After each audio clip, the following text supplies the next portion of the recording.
I'm going to see family over the holidays, Jen said, and I just don't want anyone to make comments about my weight. It's making me worry more, hop on the scale more, and generally be more panicky about the number. My immediate family, my parents and sister, don't make comments about my weight.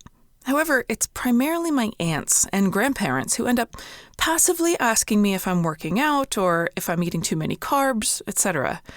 I don't see them except for maybe 2 or 3 times a year around the big holidays, but the weight-food conversation comes up almost every time I see them. Can you relate to Jen? It can be so exquisitely uncomfortable to feel like we're being assessed by our appearance.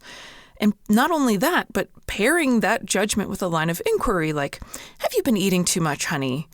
It just brings it to a new level of hell. In this episode, I want to talk about surviving family gatherings and visiting over the holidays, because some of your relatives might be fat-phobic or diet-obsessed, or maybe just plain rude.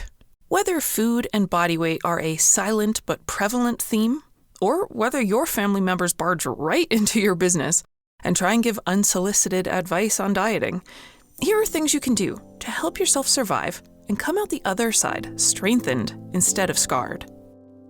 This is the Breaking Up with Binge Eating podcast, where every listen moves you one step closer to complete food freedom.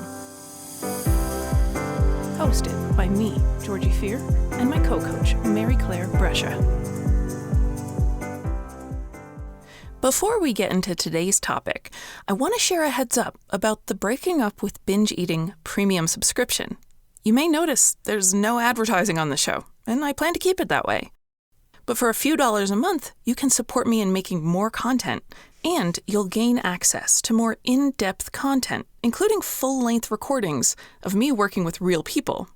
In Apple Podcasts, you can subscribe right in the app. If you're an Android user, head to georgiefear.com/podcast, and you can sign up there. Now, on to today's content. Why the heck does Aunt Patty always comment on how you look? It's either, ooh, you look so slim. What's your secret? Or it's, you look a little chunkier this year. Too much wine, darling? If you have an Aunt Patty, you might dread seeing her. Because whether your figure is met with her approval or with a jab of criticism, it's painful either way.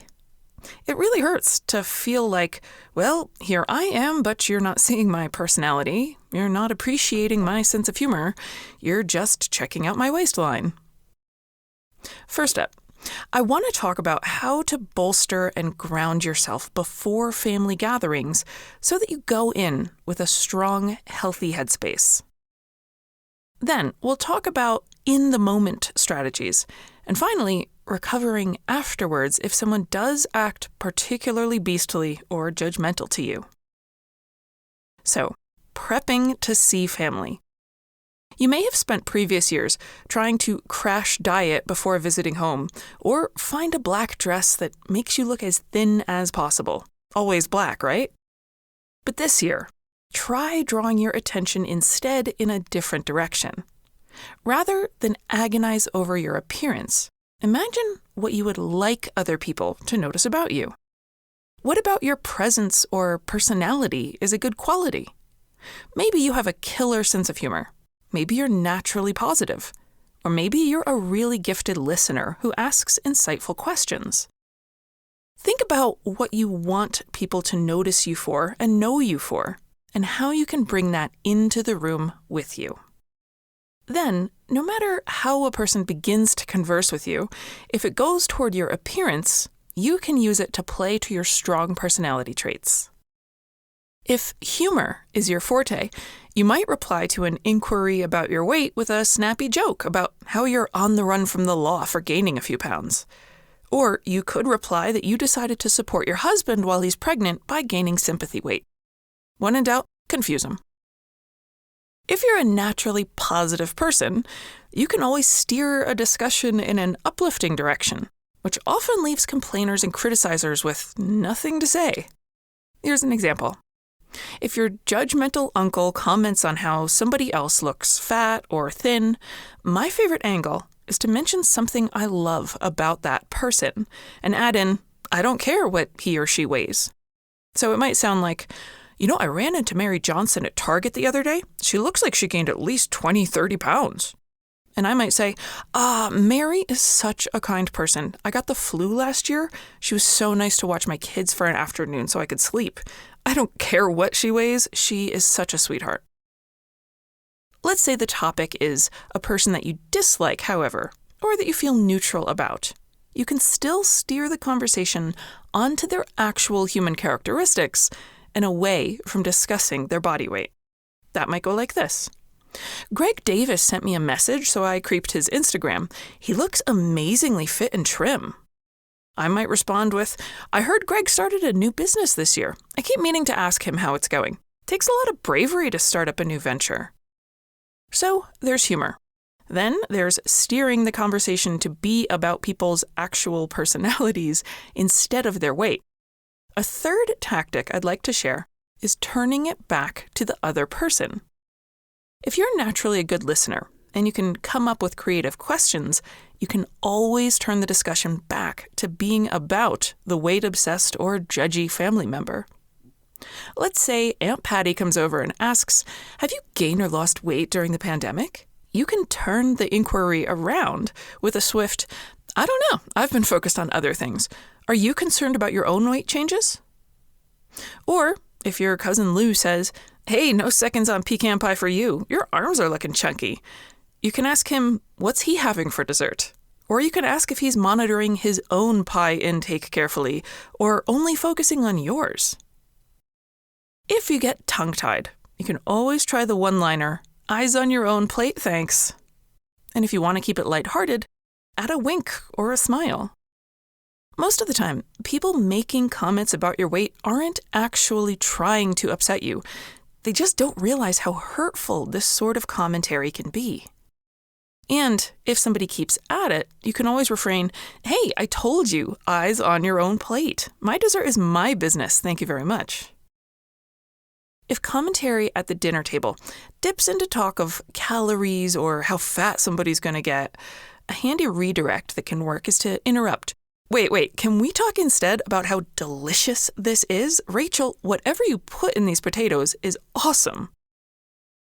Unfortunately, even with the aforementioned responses ready, someone still might get a jab in that leaves you feeling really upset. In case that happens to you, here are some ideas. First, ask yourself what it says about the other person that they said what they did.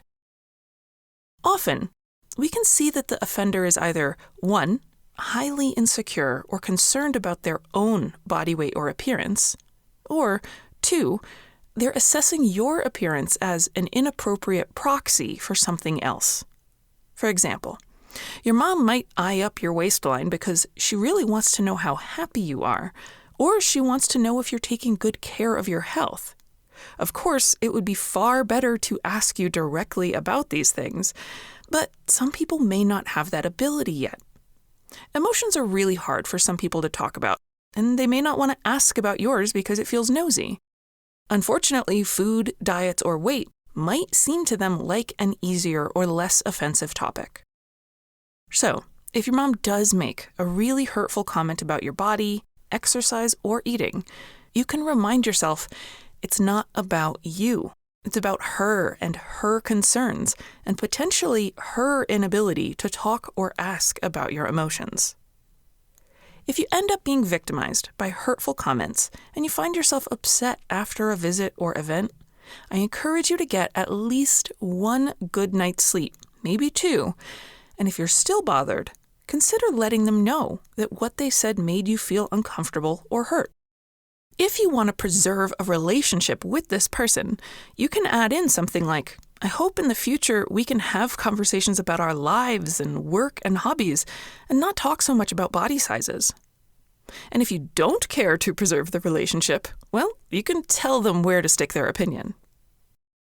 If you have made statements like this before, trying to assert your boundaries, but your family members have not respected them, a great response might be, I've let you know before that my body isn't a topic I want to talk about.